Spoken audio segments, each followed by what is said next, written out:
इस समय मुंबई के साथ साथ पूरा महाराष्ट्र खराब रास्तों की समस्या को लेकर जूझ रहा है। सालों साल से चली आ रही इस समस्या से सभी पार्टी की सरकारें अभी तक फेल ही साबित हो रही हैं।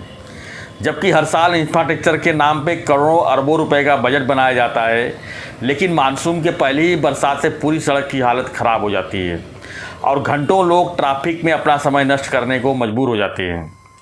जो भी सरकार आती है एक दूसरे को दोष देकर अपना पल्ला झाड़ लेती है। अब तो आम नागरिक के अलावा महाराष्ट्र भर के ट्रांसपोर्ट व्यवसायी भी सड़क की समस्या से पूरी तरह से परेशान हैं। इनका पूरा व्यवसाय चौपट होते जा रहा है। समय पर जब सामान नहीं पहुंचेगा तब व्यवसाय कैसे होगा। जेएनपीटी से आने और जाने वाली ट्रांसपोर्ट सिस्टम सड़क मार्ग पर ही निर्भर है और यहाँ से अहमदाबाद की तरफ, नासिक की तरफ, पूना की तरफ जाने और आने के सभी मार्ग पूरी तरह से ख़राब अवस्था में हैं। कुछ किलोमीटर रास्ता तय करने के लिए घंटों ट्रैफिक जाम से लगना पड़ता है।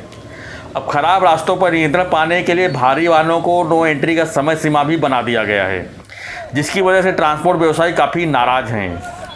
इनका मानना है कि सरकार खराब रास्तों का हल तो निकाल नहीं रही, बल्कि हमें नो एंट्री का पाबंदी लगा के पूरा व्यवसाय चौपट कर दे रही है। आखिर आने वाले 20 सालों या उससे आगे के बारे में सरकार रोड मैप के बारे में क्यों नहीं सोचती। बाकी राज्यों में रिंग रोड, बाईपास और फ्रीवे जैसी सुविधा बन रही है, लेकिन महाराष्ट्र सरकार इसमें पूरी तरह से पीछे हो गई है। पुरानी सड़कें अधिक वाहन क्षमता के चलते खराब हो गई हैं और नई सड़कों का निर्माण सिर्फ पेपर तक ही सीमित है। ठाणे शहर से मुख्यमंत्री एकनाथ शिंदे से लोगों को काफ़ी उम्मीद है, लेकिन अभी तक जिस तरह से सड़क के गड्ढे जस के तस बने हैं, उससे अब लोग उम्मीद करना अपनी कमजोरी समझ रहे हैं। आए दिन खराब रास्तों से लोगों को अपनी जान देकर कीमत चुकानी पड़ रही है। इसी विषय पर हमने आज Maharashtra heavy vehicle and inter state operator association के चेयरमैन प्रवीण पैठणकर और कमेटी मेंबर रश्मि कोठारे से चर्चा की, जिनका कहना है कि उनका पिछले 2 दशकों से रास्तों की समस्या को लेकर सरकार के साथ कई बार बैठक हुई, लेकिन इसका कोई ठोस हल नहीं निकल सका। आइए जानते हैं खराब रास्तों पर इनका क्या कहना है और राज्य के ट्रांसपोर्ट पर इसका कितना बुरा असर है। नमस्कार, मैं हूँ श्यामगिरी। आप देख रहे हैं हमारा चैनल मुद्दा भारत का। मुद्दा भारत का यानी मुद्दा आपका। मुंबई के आसपास ठाणे, नवी मुंबई, भिवंडी, कल्याण, हर जगह जो है रास्ते को लेकर लोग रास्ते पर उतर रहे हैं और रास्तों को लेकर काफ़ी परेशान हैं लोग। घंटों लोगों को ट्रैफिक जाम में गुजारना पड़ रहा है और लोग काफ़ी मुश्किलों से सामना करना पड़ रहा है, चाहे दफ्तर जाने वाले लोग हों, चाहे स्कूल जाने वाले छात्र हों, छात्राएँ हों। लेकिन इसके बावजूद, इसके अलावा जो बड़े लेवल पर जो परेशान है वो है यहाँ के व्यापारी जो यहाँ व्यवसाय कर रहे हैं, जिसकी वजह से यहाँ पे एम्प्लॉय लोग जो काम करते हैं, व्यापारी, ट्रांसपोर्टर कितनी परेशान है, इसी पर हम आज चर्चा करेंगे। हमारे साथ में है Maharashtra heavy vehicle and inter state operator association के अध्यक्ष और ऑल इंडिया मोटर ट्रांसपोर्ट के इंडिया पोर्ट कमेटी के चेयरमैन श्री प्रवीण पैठणकर जी। इनसे हम जानेंगे कि आखिर में कितनी मुश्किलें हो रही हैं मुंबई के आसपास ट्रांसपोर्टरों को और व्यापारियों को, कितनी परेशानियां हो रही हैं और इसका हल क्या है। ये कई बार इन्होंने मंत्रालय में सरकार से भी मीटिंगें ली और पालक मंत्री जो यहाँ के थे एकनाथ शिंदे जी, वो भी मुख्यमंत्री बने हैं, उनसे भी बैठकें की, लेकिन अभी तक कोई सोल्यूशन दिखता हुआ नज़र नहीं आ रहा है। सर, आपका हमारे चैनल में स्वागत है पैठणकर जी। धन्यवाद जी। कितनी प्रॉब्लम्स हो रही है इस समय? ये तो बरसात समय है, लेकिन सालों से जो आप झेल रहे हैं, आप जैसा कहा कि सालों से झेल रहे हैं, कितनी मुश्किलें हो रही है और इसका क्या सोल्यूशन क्यों नहीं निकल रहा है? इसके बारे में मैं थोड़ी हिस्ट्री दोहराना चाहूँगा। जी बिल्कुल। हमारी एसोसिएशन आज 25 साल पुरानी है जी। हम लोग, हमारी एसोसिएशन की तरफ से करीबन 17,000 गाड़ियाँ हैं जो कि कंटेनर की मूवमेंट करते हैं जेएनपीटी पोर्ट से ऑल इंडिया पोर्ट में।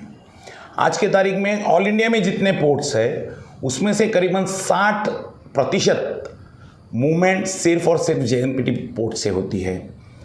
आज जेएनपीटी पोर्ट में होने वाली जो मूवमेंट है, ये मूवमेंट की वजह से भारत सरकार को ढेर सारा टैक्स के रूप में पैसा मिलता है और वो पैसा कंटिन्यूस मिलता रहे, इसके लिए जो योग्य इंफ्रास्ट्रक्चर होना चाहिए वो इंफ्रास्ट्रक्चर गवर्नमेंट नहीं दे रही है। इसका दूसरा मतलब यही निकलता है कि जो पैसा गवर्नमेंट को मिल रहा है वो पैसा गवर्नमेंट कहाँ यूज़ करती है पता नहीं, लेकिन ये व्यापार और वृद्धिंगत हो और बढ़े, इसके लिए उस पैसे में से कोई एक शेष भाग उसके लिए खर्चा करना चाहिए। गवर्नमेंट को आज तक समझ में आया नहीं है। अभी हम जेएनपीटी के जियोग्राफिकल सिचुएशन की बात करेंगे। हमने जब ये पोर्ट चालू हुआ था तभी हमने जेएनपीटी पोर्ट को एक सुझाव दिया था कि जेएनपीटी पोर्ट को कनेक्टिविटी करने के लिए जिन जिन जगहों से गाड़ियाँ आती है उन जगहों से डायरेक्ट अप्रोच होना चाहिए, बाईपास होना चाहिए, डायरेक्ट अप्रोच होना चाहिए। बिल्कुल, उनको कोई भी सिटी के अंदर से नहीं जाना पड़ना चाहिए। जैसे कि गुजरात से आने वाली गाड़ियाँ जेएनपीटी को डायरेक्ट जानी चाहिए थी, जो कि आज गुजरात के रोड से आके घोड़बंदर रोड होके सिटी के अंदर से होके जेएनपीटी जा रही है। वैसे ही नासिक से आने वाली गाड़ियाँ हैं, उन नासिक से आने वाली गाड़ियों को भी जेएनपीटी जाने के लिए थाना के सिटी में से ही आना पड़ रहा है और वहाँ से जाना पड़ रहा है। पूना से आने वाली गाड़ियाँ हैं, उनको भी डायरेक्ट अप्रोच रोड होना चाहिए था, लेकिन ये काम जेएनपीटी का एक दूरदृष्टि रख के जो प्रॉपर प्लानिंग अगले 10 साल का होना चाहिए और करना चाहिए वो उन्होंने किया नहीं है। और इसका नतीजा क्या हुआ? एक ज़माना था 15-20 साल के पहले कि थाना डेवलप नहीं था, आज थाना इतना डेवलप हो गया, इतने रेसिडेंशियल कॉम्प्लेक्सेस बढ़ गए हैं, रोड उतने ही हैं, रोड वृद्धिंगत तो हो नहीं रहे, उल्टे रोड की दिनों दिन कंडीशन खराब होती जा रही है। अभी इस खराब रास्ते में जबकि कभी सवाल पैदा होता है, सवाल उठता है कि जेएनपीटी ये जो नाम ट्रैफिक जाम हो जाती है तो दोष सिर्फ और सिर्फ ट्रांसपोर्टर्स को दिया जाता है। लेकिन ट्रांसपोर्टर का दोष देने के पहले क्या गवर्नमेंट ये सोचती है कि अगर ट्रांसपोर्टर नहीं रहेगा तो देश की इकोनॉमी कैसे चलेगी? देश की इकोनॉमी चलेगी ही नहीं। अगर हम सोचें कि हम ये मूवमेंट नहीं करें, अगर आप हमको थाना में से जाने नहीं दे रहे तो हम नहीं जाएंगे और हम ट्रांसपोर्ट का मूवमेंट ही नहीं करेंगे तो देश ठप के ठप रह जाएगा, पूरे देश का व्यवहार बंद हो जाएगा। इसके बारे में सरकार को ये सोचना है कि क्या बिजनेस को प्रायोरिटी देनी चाहिए या कम्यूटेटर को प्रायोरिटी देनी चाहिए, या दोनों को सरका होना चाहिए, या ट्रांसपोर्टर को ऐसी सुविधा देनी चाहिए ताकि बिजनेस भी प्रॉपर चलता रहे और कम्यूटेटर को भी अच्छी तरह से रास्तों की सुविधा मिल सके। लेकिन आज तक ये हो नहीं पा रहा है। हमने 1000 बार गवर्नमेंट को निवेदन दिया है कि आप अच्छे रोड बनाइए और ये जो नो एंट्री का मसला है वो हटाइए। हमने हमेशा देखा है जब भी ट्रैफिक पुलिस के ऊपर दबाव आता है, ज़्यादा ट्रैफिक कंट्रोल करने का सवाल पैदा होता है, ट्रैफिक वाले सीधी नोटिफिकेशन निकालते हैं और उस रास्ते पे नो एंट्री कर देते हैं। अभी सिर्फ नो एंट्री करने से क्या ये हल हो पाएगा? ये क्या ये उसका हल है? नहीं, बिल्कुल नहीं है। क्योंकि आप अगर 12-12 घंटा नो एंट्री करेंगे एक रास्ते पे तो 24 घंटे में जो ट्रैफिक उस रास्ते से जानी चाहिए उस रास्ते को उस वही ट्रैफिक को आप अगर 8 घंटे के अंदर बोलेंगे कि आप सिर्फ 8 घंटे के अंदर जाओ तो इट इज़ बट नेचुरल कि उस समय में उस रास्ते पे ट्रैफिक होने ही वाली है। और इसके ऊपर आज इतना साल होने के बावजूद भी हमको हल नहीं मिला है। जब घोड़बंदर रोड पे एक भी ब्रिज नहीं था, जैसे कि जहाँ जहाँ जंक्शन था वहाँ पे ब्रिज बनाए गए, उस ज़माने में हमको कहा गया है कि ये ब्रिज हो जाएंगे तो आपको बहुत अच्छी सुविधा होगी और उसके लिए आप थोड़ा सा नो एंट्री का सहन कर लीजिए। तो जैसे ही ब्रिज हो जाएंगे आपको बहुत सुलभता हो जाएगी। लेकिन ब्रिज बने, सब कुछ हुई, लेकिन हमारी नो एंट्री नहीं हटी और ये बड़ी दुख की बात है। और हम हमेशा गवर्नमेंट को कहते आए कि ये आप नो एंट्री ये इसके ऊपर का हल या मसला नहीं है। तो क्या आपने सरकार से मीटिंग भी ली थी? क्या आश्वासन दिया गया था? और आपने जो वहाँ पर जो मामला उठाया था क्या था वो? एक 15 साल के पहले हमने सरकार के पास में ये मुद्दा उठाया था, जहाँ की सुनियोजित इंफ्रास्ट्रक्चर की बात हमने की थी कि आज नहीं तो कल घोड़बंदर रोड पे और बाकी के रोड पे थाना के सिटी के अंदर बहुत से रेसिडेंशियल कॉम्प्लेक्सेस बनने वाली है, पॉपुलेशन बढ़ने वाला है। अगर ये पॉपुलेशन बढ़ेगा तो ये जो आज समस्या 15 साल के पहले हमको आ रही थी वो समस्या बहुत एक्यूट हो जाएगी। ये हमने बहुत दूरदृष्टि रख के 15 साल पहले गवर्नमेंट को कहा था और उसी समय हमने ये भी कहा था कि आप एक रिंग रोड ऐसा बनाइए जो कि सिटी के अंदर आता ही नहीं है। जैसे कि हमारी गाड़ी जेएनपीटी से आएगी तो शहर के बाहर से ही गुजरात रोड को जाके टच होगी, शहर के बाहर से बाहर ही जाके भिवंडी में डायरेक्ट जाएगी और शहर के बाहर से बाहर ही नासिक रोड को चली जाएगी। ये मुद्दा हमने उठाया था और उसके लिए उनको रूट का सर्वे करके एक रिपोर्ट भी दिया था कि ये रूट से अगर गाड़ियाँ जाएंगी, ये रूट पे अगर रास्ते बनेंगे तो ये प्रॉब्लम फ्यूचर में नहीं आएगा। लेकिन आने वाले कोई भी सरकार में इसमें ध्यान दिया नहीं है। और जिस तरीके से एक पर्टिकुलर पॉलिटिशियन को जो अंदर से ये सब काम करने की आशा आकांक्षा होनी चाहिए, वो हमको कभी भी दिखाई नहीं दी। ये बड़ी दुख की बात है। सर, जैसा कि आपने कहा कि कुछ आसार दिखाई नहीं दे रहे हैं। जो पालक मंत्री यहाँ पर थे, जो MMRDA जो शहर विकास मंत्री थे, अभी वो मुख्यमंत्री बन गए हैं। क्या लगता है कि मुख्यमंत्री बनने के बाद कुछ आपके आशाओं का किरण निकलेगा? देखिए, एकनाथ शिंदे साहब के साथ में भी हमने बहुत बार मीटिंग की है। हमने बहुत बार उनको ये बात बताई है। जैसे कि थाना को जो बाईपास रोड बना, पहले ऐसे था कंडीशन हमारी कि JNPT से गाड़ी आती थी तो सीलफाटा जाती थी, सीलफाटा से अपने भिवंडी के सिटी से, भिवंडी नहीं, अपना मुमरा के सिटी से होके गाड़ी आ जाती थी। तो उन्होंने मुमरा बाईपास रोड बनाया, उसके ऊपर टोल लगाया। वो टोल देने को भी हम लोग तैयार हो गए। लेकिन मुमरा बाईपास का रोड जब बना था तभी भी हमने उनके साथ में मीटिंग करके ये बताया था कि ये मुमरा बाईपास रोड का जो डिज़ाइन है वो गलत है। क्योंकि मुमरा बाईपास रोड के एक साइड में पूरा हिली रीजन है, वहाँ से जो जोर से पानी आएगा, वो पानी अगर जाने के लिए आप अलग से अच्छा रास्ता नहीं बनाएंगे तो ये रास्ता बहुत टिकने वाला नहीं है। ये रास्ता पूरा बह जाएगा। और आपने अनुभव किया होगा कि कुछ साल पहले वो रास्ते का एक पूरा भाग पूरा निकल चुका था, रास्ते की बहुत ख़राब हालत हो गई थी। और इस तरीके से उस रास्ते के ऊपर की भी ट्रैफिक आज इतनी बढ़ गई है कि वो मुमरा बाईपास रोड भी काम में नहीं आ रहा है। और आज की तारीख में हमको वो मुमरा बाईपास रोड के ऊपर भी उन्होंने नो एंट्री लगा दी है, क्योंकि शीलफाटा में ट्रैफिक जाम होती है। शीलफाटा में ट्रैफिक जाम होने का कारण एक अलग ही कारण है। जो रास्ता कलमबोली से शीलफाटा आता है, वो रास्ता जब बनाया गया तभी कोई भी रास्ता बनाने के टाइम में रोड इंफ्रास्ट्रक्चर का एक कानून है कि हर रास्ते के साइड में 3 मीटर का एक बाइंडिंग रोड होना ही चाहिए दोनों तरफ। लेकिन आप अगर नोटिस करेंगे तो उस पूरे रोड के ऊपर दोनों बाजू में बाइंडिंग रोड की कोई भी सुविधा नहीं की है। हालांकि वहाँ के जो गोडाउन्स है वो उनका सामान वगैरह सब वहाँ पे रखा जाता है। और ये बात पर्सनली हमने एकनाथ शिंदे साहब को नोटिस में लाई थी और बोल रहा था कि इसके सब कट बंद कराइए, ये बाइंडिंग कीजिए, तो वहाँ पे जो गाड़ियाँ रास्ते पे आके खड़ी होकर ट्रैफिक जाम होती है वो कम हो जाएगी। तो सीलफाटा का जो आज के तारीख में ट्रैफिक का दबाव है वो दबाव कम हो जाएगा। लेकिन उसके ऊपर भी कोई एक्शन हुई नहीं।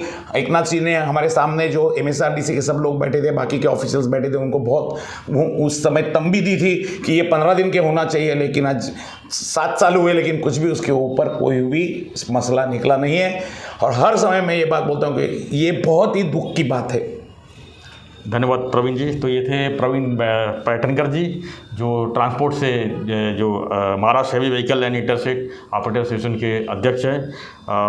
और इनका जो मानना है कि जो इसकी समस्या जो अचानक जो हुई है, एक दिन की नहीं है, ये सालों साल चली आ रही है और ये सालों साल चलती रहेगी, ऐसा महसूस हो रहा है। तो इसी विषय पर हम बात करेंगे रश्मिन कोठारी जी से, जो कमेटी मेंबर भी है इसी एसोसिएशन के, और उनसे जानेंगे कि जो और भी समस्याएं जो ट्रांसपोर्ट की है, खासकर भिवंडी की, जो भिवंडी गोडाउन का हब है, वो कितनी परेशानी यहाँ लोगों को झेलनी पड़ रही व्यापारियों को, इसी विषय पर हम उनसे जानेंगे।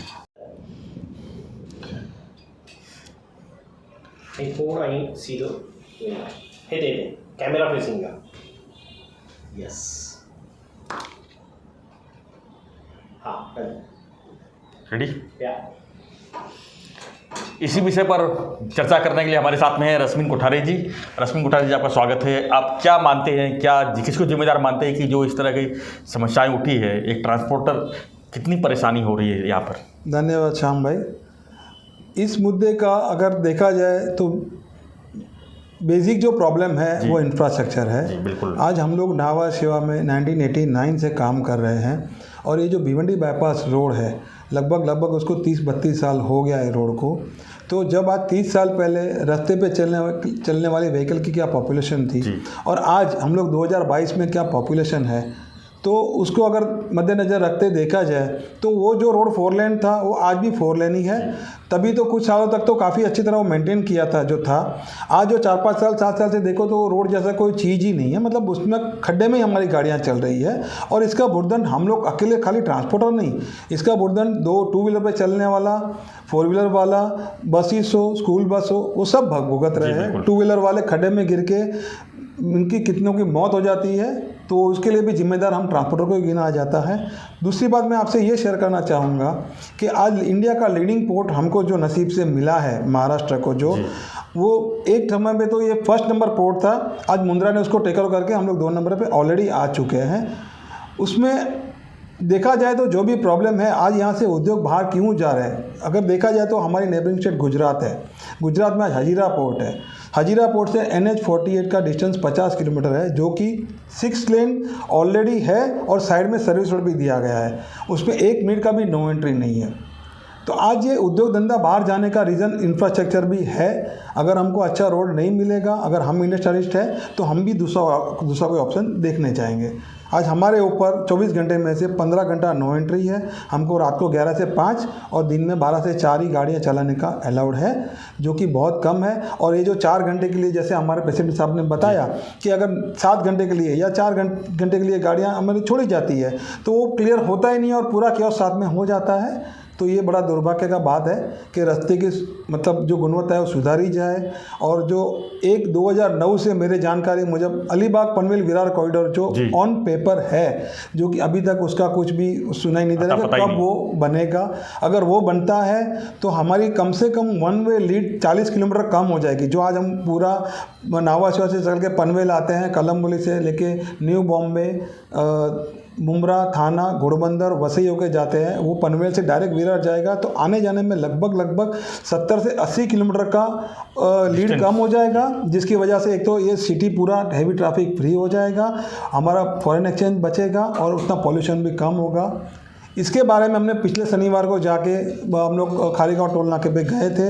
वहाँ पे मिस्टर डोंगरे, मिस्टर MSRDC के, उनसे भी जाके मिले। हमने कुछ शूटिंग भी की है, फ़ोटो भी निकाले। हमारे सामने एक एम्बुलेंस वाले ने खड़े रह के हमको बताया कि ट्रैफिक की वजह से जो कहीं से आगे से भिवंडी या नासिक से कहीं से आ रहा था, वो पेशेंट ने गाड़ी में ही दम तोड़ दिया। तो ये बहुत दुर्भाग्य की बात है कि इंफ्रास्ट्रक्चर के लिए हम बहुत भुगत रहे हैं। आप क्या मानते हैं कि देश भर में जिस तरह से इंफ्रास्ट्रक्चर डेवलप हो रही है, क्यों मुंबई को इतना साइड लाइन किया जा रहा है? एक तो आर्थिक राजधानी, क्या नहीं लगता आपको इसका असर पड़ेगा? आर्थिक राजधानी चली जाएगी यहाँ से। ये कैपिटल है हमारा भारत का, जो हमारे लिए बहुत गर्व की बात है। मुंबई थाना, आज थाना भी इतना बड़ा डिस्ट्रिक्ट है, इतना बड़ा पोर्ट हमको मिला है। तो सरकार को हमारी कड़कड़ी ने एकदम मतलब विनती है कि जल्दी जल्दी इंफ्रास्ट्रक्चर पे कुछ ध्यान दे और ऐसा सॉल्यूशन निकले, जैसे हमारे प्रेसिडेंट साहब ने बताया कि वो आज का सॉल्यूशन न देखते एक विजनरी डिसीजन लेके आने वाले 20 साल तक क्या उसका मतलब पॉपुलेशन गाड़ी का जिस हिसाब से गाड़ियाँ बढ़ रही है, तो उस हिसाब से फैसले ले तो काफ़ी अच्छा रहेगा। हमारे लिए भी अच्छा रहेगा, स्टेट के लिए भी अच्छा रहेगा। नहीं तो जब बिजनेस बाहर जाएगा तो फिर यहाँ पे लोगों के पास काम क्या बचेगा, वो हमको सबको मिलकर सोचना चाहिए। देखा गया तो नवी मुंबई, भिवंडी, कल्याण, डोंबिवली कितना सफ़र कर रहा है इस ट्रांसपोर्ट इंडस्ट्री इस समय? बहुत सफ़र कर रहा है। आज भिवंडी में लगभग 5000 से जितना मतलब यूनिट्स हैं जो कि वेयर हाउसिंग। आज भिवंडी सबसे बड़ा एशिया का ट्रांसशिपमेंट हब है जी। तो इतना बड़ा बिजनेस है हमारे हाथ में, अगर हम नहीं ध्यान देंगे तो धीमे धीमे मतलब आहिस्ता आहिस्ता अगर तकलीफ होगी, लेबर की तकलीफ, इलेक्ट्रिसिटी की तकलीफ है, रोड रास्ता तो आज देश की मतलब नसें हैं। अगर नसें ब्लॉकेज होगी तो इंसान को अटैक आने वाला ही है और आगे आप समझ सकते हैं कि क्या हाल होगा हमारा। हाँ, तो ये थे रश्मिन कोठारे जी, जो ट्रांसपोर्ट इंटरस्टेट ऑपरेटर एसोसिएशन के मेंबर थे। इनका कहना है कि जो रास्तों की समस्या है, जो भिवंडी, नवी मुंबई, डोंबिवली, नावा सेवा के तक जाने वाले रास्ते हैं, इसकी जो दुर्दशा हुई है, इसके ऊपर जल्दी जल्दी ध्यान नहीं दिया जाए तो यहाँ के व्यापारी जो है बाहर जाने के लिए भी सोचेंगे। और क्योंकि बड़ी बड़ी कंपनियाँ, जो वेदांता जैसी कंपनियाँ जा चुकी हैं, शायद इसी इंफ्रास्ट्रक्चर के अधूरे काम की वजह से जो है लोगों को जो है यहाँ पर काम करना मुश्किल हो रहा है। और मैं मुख्यमंत्री जी, जो एकनाथ शिंदे जी जो यहाँ पर अभी मुख्यमंत्री से लोगों को काफ़ी उम्मीदें हैं, उनसे मैं आग्रह खासकर करूँगा कि जो भिवंडी में इलाके में उन्होंने खासकर दौरा भी किया था और उन्होंने कहा था कि जल्दी जल्दी यहाँ के गड्ढे भरे जाएंगे, यहाँ का रोड जो सीमेंट से RCC बनाया जाएगा, लेकिन अभी तक कुछ दिखाई नहीं दे रहा है और लोग जो है घंटों घंटों जो है रास्ते में सफ़र कर रहे हैं। ट्रांसपोर्ट जो है अपना माल जो है गोडाउन तक पहुँचा नहीं पा रहे हैं और आम लोग जो है अलग परेशान है, ट्रांसपोर्टर अलग परेशान है और पुलिस जो है अलग परेशान है। तो इसका एक ही सोल्यूशन है कि जल्दी जल्दी गड्ढों को भरा जाए पहले, और जो इंफ्रास्ट्रक्चर की व्यवस्था है जल्दी जल्दी किया जाए।